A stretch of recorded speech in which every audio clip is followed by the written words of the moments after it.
Buenas tardes, mi nombre es Alan Rodríguez Vázquez, soy aspirante a la carrera de Ingeniería en Biotecnología de la Universidad Abierta de Distancia de México.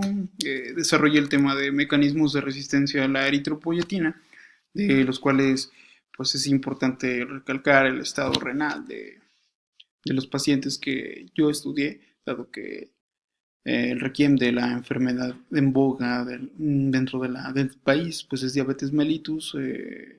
Uno de los puntos fulminantes es el daño en el estadio renal. Como punto principal, solo hablar de riñones a manera general, son órganos bilaterales, retroperitoneales, de dimensiones variantes según edad, sexo y género. Raza, perdón. La arteria renal es una constitutiva junto con la médula y la corteza. La médula la podemos ver aquí en el centro y la corteza es la zona externa. Fisiológicamente, pues está encargada de retener el agua y excretar y mantener también algunos elementos como lo son iones, sodio, potasio, cloro, magnesio, calcio, etcétera. La eliminación de creatinina, urea, no sé, hidrogeniones, amonio, etcétera, y sintetiza fundamentalmente tres hormonas, como lo son el calcitriol, la renina y fundamentalmente la eritropoyetina. Enfermedades en las cuales están involucradas pues las glomerulopatías, tubulopatías, vasculopatías, infecciones, malformaciones congénitas, enfermedades del colágeno y enfermedades obstructivas. También podemos ver que dentro de la sintomatología es muy diversa, muy variada. Problemas a nivel de tubo digestivo, confusión, cansancio, etcétera. También podemos identificar que los pacientes tienen problemas en la presión arterial, en la regulación de la presión arterial.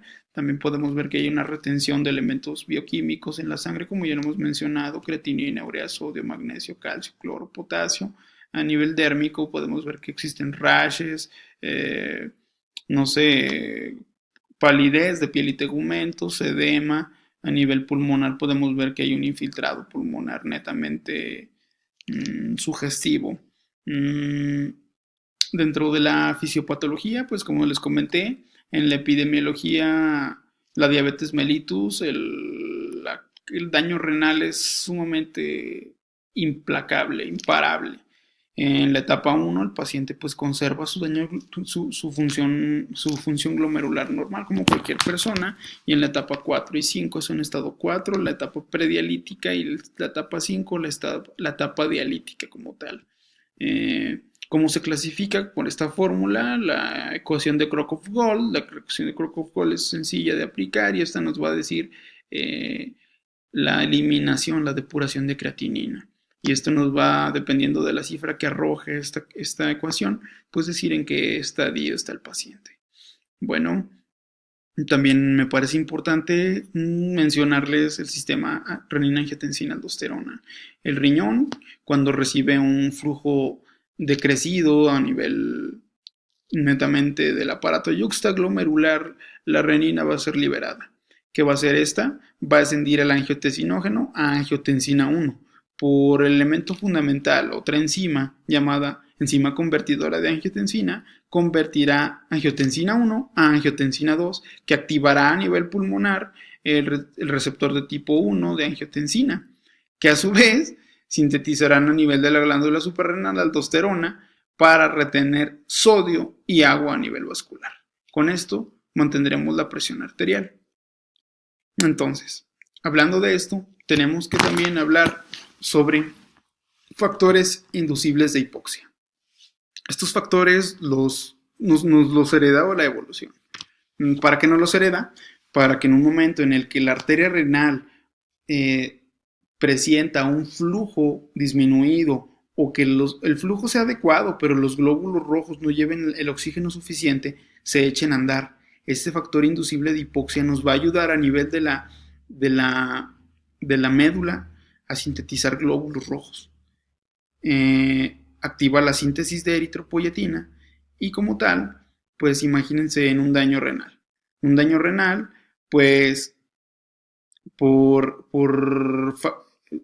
el factor inducible de hipoxia no va a sintetizar eritropoyetina y por tal la médula ósea no va a empezar a hacer glóbulos rojos.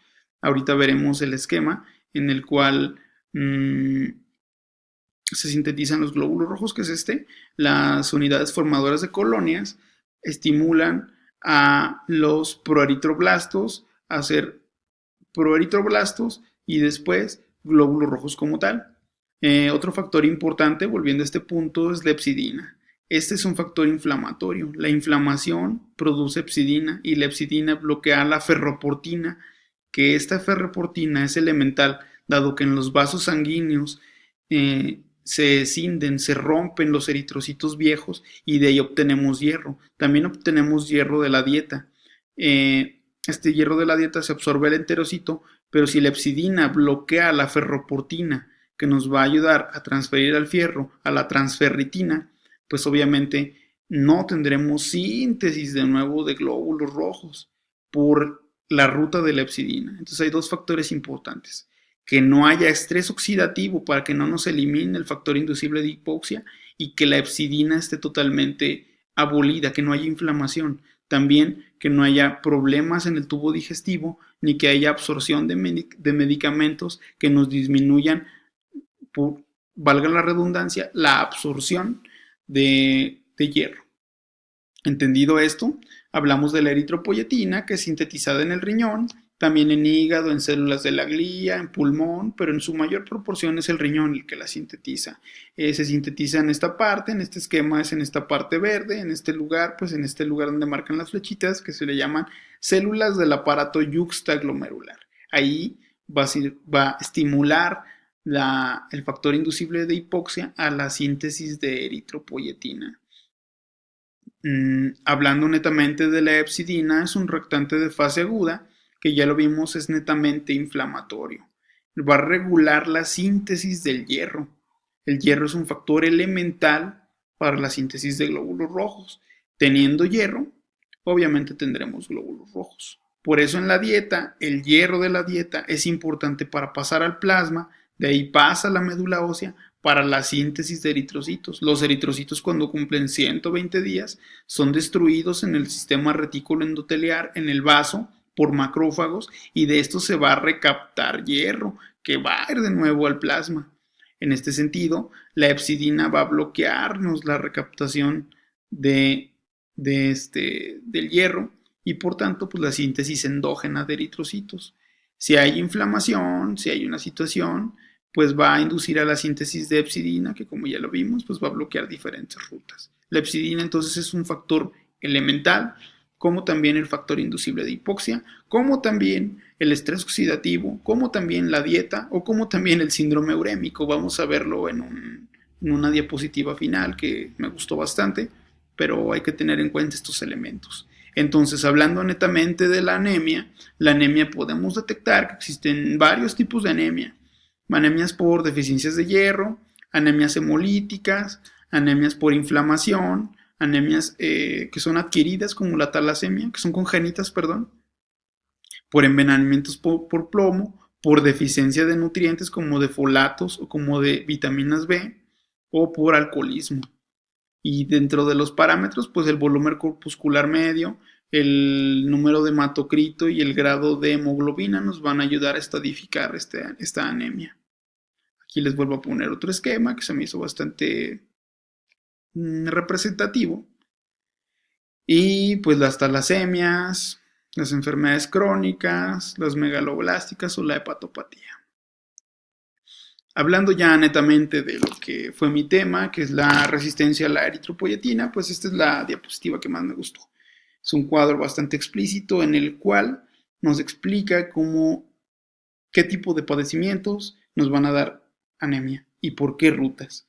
Imagínense a un paciente ya en estadio renal, en el que tiene una enfermedad crónica, en el que tiene un síndrome urémico, que tiene toxinas urémicas porque el riñón ya no funciona, un estadio renal 4 o 5, nos cumple este factor.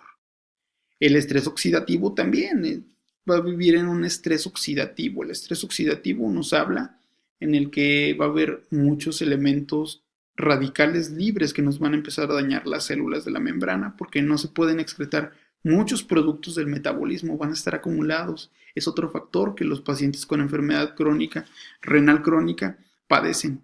Inflamación, pero por supuesto que van a tener inflamación. Imagínense el daño a los vasos sanguíneos, el daño a nivel estructural, a nivel de toda la economía. Una deficiencia de hierro porque obviamente estos pacientes van a tener una lesión en el tubo digestivo, van a tener problemas de absorción, van a tener problemas para alimentarse por la confusión, por la letargia, por el cansancio, etcétera. No va a ser un paciente bien nutrido. El hipoparatiroidismo no es el caso, pero también se tiene que considerar, al igual que la toxicidad por aluminio. Estos dos elementos nunca hay que descartarlos, sino hay que integrarlos dentro de un diagnóstico diferencial para poder saber. La hemólisis, obviamente que va a haber hemólisis. ¿Por qué? Porque estos pacientes obviamente están en una terapia dialítica o hemodialítica en la cual va a haber destrucción de glóbulos rojos en cualquier persona hay destrucción de glóbulos rojos cada 120 días. Esto se le denomina hemólisis, pero en estos pacientes se puede precipitar por las toxinas urémicas, pues se le llama síndrome urémico hemolítico. Y la administración de drogas, de fármacos, como lo pueden ser los inhibidores de la enzima convertidora de angiotensina o los fármacos netamente utilizados para la hipertensión arterial. Entonces, toxinas urémicas, pues vamos a ver que la síntesis de eritropoyetina va a estar disminuida. ¿Cuál va a ser? Pues una diálisis para disminuir las toxinas urémicas. El estrés oxidativo en los tejidos, pues nos va a disminuir la regulación del factor inducible de hipoxia. ¿Cómo podemos contrarrestar el estrés oxidativo? Aumentando los antioxidantes en la dieta, como cuáles? Vitamina E, vitamina C. La inflamación, interleucina 1, interleucina 6 y factor de necrosis tumoral alfa son las citocinas fundamentales de la inflamación. ¿Qué vamos a hacer? Disminuir la malnutrición y disminuir el riesgo de sepsis. En la hemólisis, pues en la uremia, disminuir el filtrado glomerular, aumentarlo y también incidir en la dieta con antioxidantes, ¿no? Y en los pacientes con fármacos, pues disminuir la ingesta de enzima convertidora de angiotensina y pues total la situación de la ingesta de fármacos. Bueno, pues esto fue todo lo que preparé en cuanto a la exposición. La verdad me llevé un conocimiento bastante bueno. También sé que hay otras rutas que hay que investigar como médicos, como clínicos, como investigadores. Y dentro de la biotecnología, pues quizá hacer una hemoglobina mmm, exógena o una síntesis de eritropoyetina más estable, disminuir la glicasilación de esta molécula, incidir en alguna ruta dentro del aspecto biotecnológico para dar una sobrevida mejor a los pacientes. Eso sería todo, agradezco su atención y también la posibilidad que nos brindan a todos los estudiantes de poder participar dentro de esta carrera tan demandada, tan bonita y con este plan de estudios tan interactivo. Muchísimas gracias y eso es todo por mi parte.